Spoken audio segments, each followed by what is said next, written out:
Good evening, everyone, and welcome to the Daily Wrap for Saturday, the 9th of April, 2022. So let's talk about what we did today, shall we? Pre-stream podcast was pretty sweet. A chill one. Nothing too major to talk about. Talked a little bit about a couple of news stories like the Chrono Cross remaster not being so good. And apparently some people owning digital versions of classic PlayStation games and no longer being able to access them, supposedly by what appears to be a bug, saying that their rights expired in 1964. So I talked about that and did some Q&A on the pre-stream. You can give that a look right here on DSPGaming. Elden Ring stream today. I actually really like the stream, and here's why. We finished up Volcano Manor, did a lot of exploration, found some optional items, some fun stuff. Refought a boss that I already had fought as a regular enemy, but now was a boss, which is weird that they did that, because definitely you would have found this enemy as the regular enemy before a boss, because it's way earlier in the game.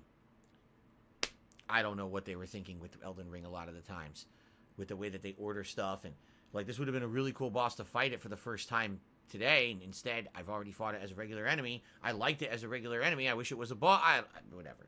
Anyway, we finished Volcano Manor, did a little bit of cleanup in Mount Gelmir because I had missed some of it coming in backwards from Volcano Manor the first time I had been there rather than riding all the way through to it. And then we headed east. And the cool thing is, we're in a new area of the map now. I guess it's called the Forbidden Land / Land of the Giants. Cool stuff over there, although admittedly a lot of reused assets. Again, the normal enemies there are actually mini bosses I've already fought elsewhere. It's a little frustrating. I've already seen them, but it is what it is. And ended the stream trying out a new build. I tried dual-wielding great axes, because I like dual-wielding the halberds a lot. And I was like, you know, I've been using halberds for a long time, the golden halberd, so maybe I should, instead of going to dual-wield, do something different. So I actually leveled up a couple great axes, and they seem pretty good. I only got to use them for a couple of minutes, so I didn't necessarily get to really learn the moveset yet or anything. And the cool thing is, one of them is a normal great axe, which means I can actually put an Ash of War on it. The first Ash of War I've used in the entirety of the game, but it didn't seem to work. The Ash of War that I tried to put on this weapon, I guess it was called like Knight's Resolve or something like that, where you're supposed to do like 80% increased damage on your next hit. So I kept doing it, and then I would do the hit, it was the same damage. So I don't know if maybe there's a specific requirement, like if you use it, you can only use a one-hand attack, or I have no idea. We'll have to mess with it next Elden Ring stream. Anyway, I really like the stream, but I do want to say this was a little bit concerning. The support on the Elden Ring stream was very slow today. Like, the slowest I think we've had the entirety of the 90-plus hour playthrough now. And I think at this point, the only thing I can think of, because the thing is, you could argue, well, you're over-leveled. But there's nothing you can do about that. The game makes you over-leveled if you do all the content. So I'm switching weapons now to challenge myself. If you haven't noticed, this playthrough, I did not just use one weapon and over-level it and use it the whole time. I'm constantly switching builds and weapons to try different things. So now I'm doing double great axes, which is actually pretty interesting. I'm doing my best to try to make it as entertaining as possible by doing the most content and changing things up as frequently as I can. All right?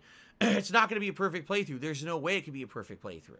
That's not the way they designed the game. All right? Attendance is still good. But what I'm seeing is, I think what it is we're getting fatigued. This game, and now I've been playing for a month and a half. We're still not done. I'm at 90 hours, and apparently from what people are saying, I got about another 30 hours left for the end third of the game that's coming right now. Like, we're heading into the ending areas of the game, and it would take about another 30 hours to beat, and then I've seen everything. Okay? So that being said, I had a great time on the stream today, but the support was very low. We didn't even...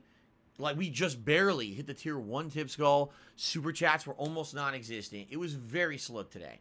So, what I would hope is that this will not be a pattern. If you like Elden Ring, maybe you didn't make it to today's stream, I would hope that maybe you can make it at a future date, like Monday when we play it again. Or, if you watch the videos on demand, please keep in mind already, I'm not really making anything on the Lego playthrough. It would be great if maybe you could become a member or maybe do a contribution offline. If you look at the description of the videos, it has links to my tips page and everything in it.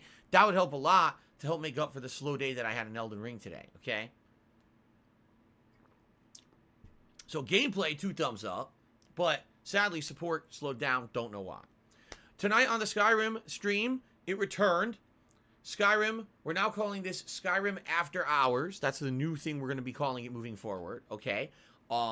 It was very fun to jump back into it after a while, being away and not playing it consistently. Wow, we were all over the place tonight. We advanced some of the plot lines, so I got the dragon wrench out, so now I can pull the dragons out of the sky. Ended up doing a few random quest lines here and there. Sadly, had a glitched quest line. I wanted to do the quest line that was the Oblivion Gates. That is a creation club piece of content added to the anniversary edition, but because I had already cleared the cave out earlier in the playthrough before I had the mission, I went back in there and the mission wouldn't trigger properly, and I couldn't continue it. Super disappointed about that. I don't know if there's a workaround or a fix. You can watch the video for yourself and let me know in the comments. I don't know. I don't know what to do about it.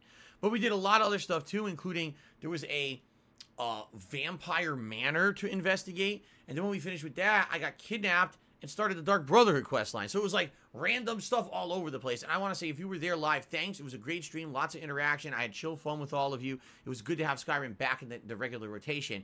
And if you can believe it, okay, typically my late night streams don't get nearly as much support as the daytime streams. I mean, fair enough. Usually they're late night chill streams, not major playthroughs.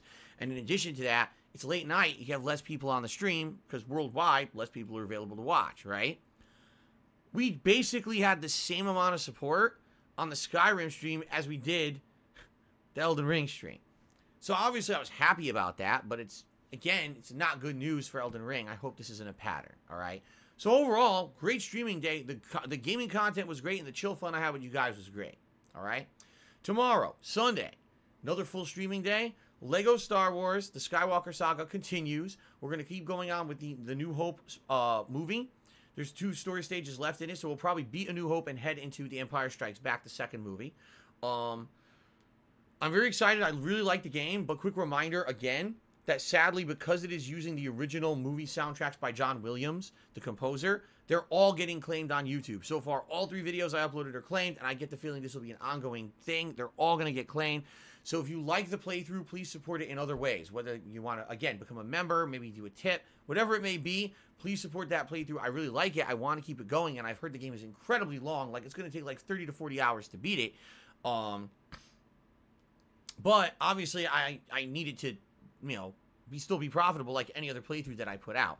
So however you can help, please do, and thank you for that. Okay, I'm looking forward to tomorrow. I really want to see where the game goes, because so far it's been really good.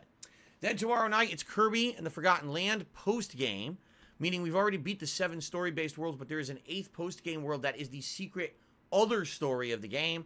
Apparently, each level in this is based off of one of the previous 7 worlds you've done, and they're long and very challenging stages. I don't know how far we'll get tomorrow night, because I don't know how actual lengthy and challenging these stages are. We'll find out, but it should be a fun stream, and I can't wait. Then on Monday, it'll be more Elden Ring and more Skyrim, and then Tuesday's my day off this week, just so everybody knows, all right? So, great streams today. Thank you guys for everything. I hope that support will come back for Elden Ring. I guess we'll find out. And certainly I hope that tomorrow people will come back for Lego, because Lego Star Wars so far has been outstanding. All right? Thank you guys. Have a good night. I'll see you in the morning for Lego Star Wars. Peace out.